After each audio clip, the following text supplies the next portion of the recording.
बिस्मिल्लाहिर्रहमानिर्रहीम। मुअज़्ज़ज़ सामीन और नाज़रीन, रमज़ानुल मुबारक का महीना चल रहा है और दूसरा अशरा भी ख़त्म होने के बिल्कुल करीब है और तीसरा अशरा शुरू होना चाहता है। इस तीसरे अशरे की जो एक अहम इबादत है वो एतकाफ़ है।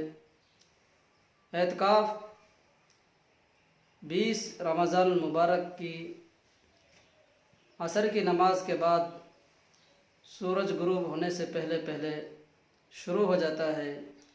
यानी कि जो शख्स एतकाफ़ करना चाहे वो सूरज गुरूब होने से पहले 20 रमज़ान मुबारक को मस्जिद के अंदर आ जाए और एतकाफ़ की नियत करके मस्जिद में दाखिल हो जाए। एतकाफ़ 3 तरह का होता है, एक वाजिब, दूसरा सुन्नत और तीसरा नफिल और मुस्तहब। रमज़ान मुबारक के आखिरी अशरे का एतकाफ़ ये सुन्नत अलल किफ़ाया है। यानी कि अगर कोई एक शख्स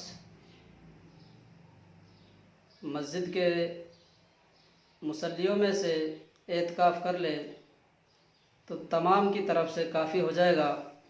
और अगर अहले महल्ला, अहले बस्ती और मस्जिद के जितना अतराफ़ में लोग बसते हैं उनमें से एक ने भी एतकाफ़ नहीं किया तो इस सुन्नत के छूटने का वबाल और गुनाह सब पर होगा।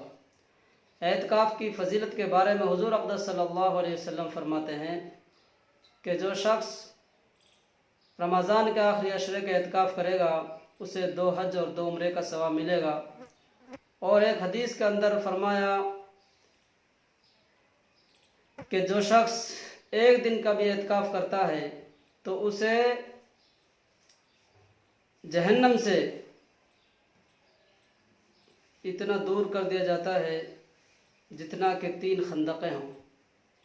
यानी जो शख्स रमज़ान मुबारक के अंदर, और एक हदीस के अंदर आप सल्लल्लाहु अलैहि वसल्लम ने इरशाद फरमाया कि जो शख्स महज अल्लाह की रज़ा के लिए एक दिन का भी एतकाफ़ करता है तो अल्लाह तबारक ताला उसके और जहन्नम के दरमियान 3 खंदक़ें आड़ फरमा देता है, 3 खंदकों की आड़ बना देता है, जिनमें से एक खंदक की लंबाई इतनी है जितनी कि ज़मीन और आसमान की।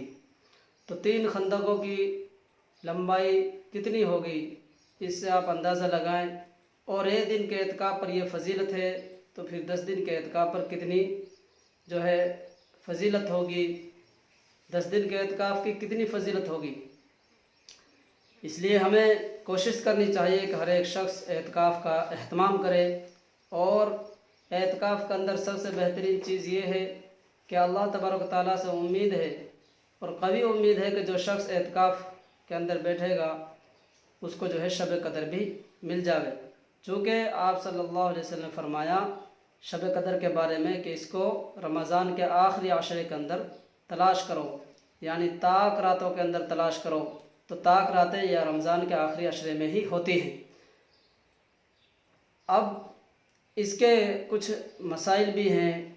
मसलन जो शख्स एतकाफ़ करे तो वो तमाम लगवियात से बचे और गैर ज़रूरी कामों से बचे। मस्जिद से सिर्फ़ ज़रूरी कामों के लिए ही बाहर निकले, मसलन पेशाब पाखाना या वज़ू या मसलन कोई हाजत हो जाए गुस्ल की तो उसके लिए निकल सकता है, बिला वजह गुस्ल भी नहीं कर सकता है और न किसी और काम के निकल सकता है। अल्लाह तबारक ताला एतकाफ़ करने वालों को तमाम उन इबादत का जो है सवाब बग़ैर किए ही अता फरमा देते हैं जो वो एतकाफ़ के ना रहते हुए करता, तो अल्लाह तबारक ताला उसको उनका सवाब अता फरमा देते हैं। अब मसला ये है कि लॉकडाउन चल रहा है, मस्जिदों के अंदर इकट्ठा होने की इजाज़त नहीं है, रहने की इजाज़त नहीं है, सिर्फ 4-5 आदमियों की इजाज़त है या बहुत सी जगह बिल्कुल ही इजाज़त नहीं है, मस्जिदें बिल्कुल मुकम्मल तौर पर बंद हैं। तो ऐसी सूरत में एतकाफ़ किस तरह किया जावे?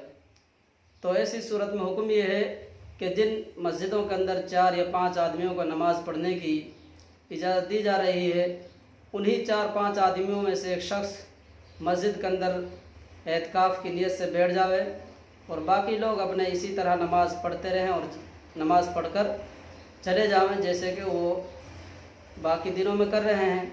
और जहाँ मस्जिदें बिल्कुल ही बंद हैं, एक भी आदमी उसमें नमाज़ नहीं पढ़ रहा है, तो ऐसी मजबूरी की हालत में वो शख्स अपने घर पर भी एतकाफ़ कर सकता है।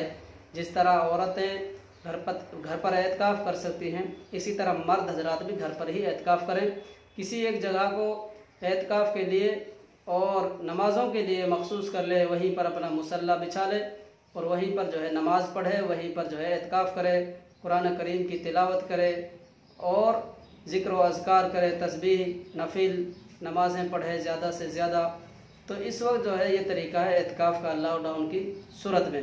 अल्लाह तबारक ताला हमें इन बातों पर अमल करने की तौफ़ीक नसीब फ़रमाए। अस्सलामु अलैकुम व रहमतुल्लाहि व बरकातुहू।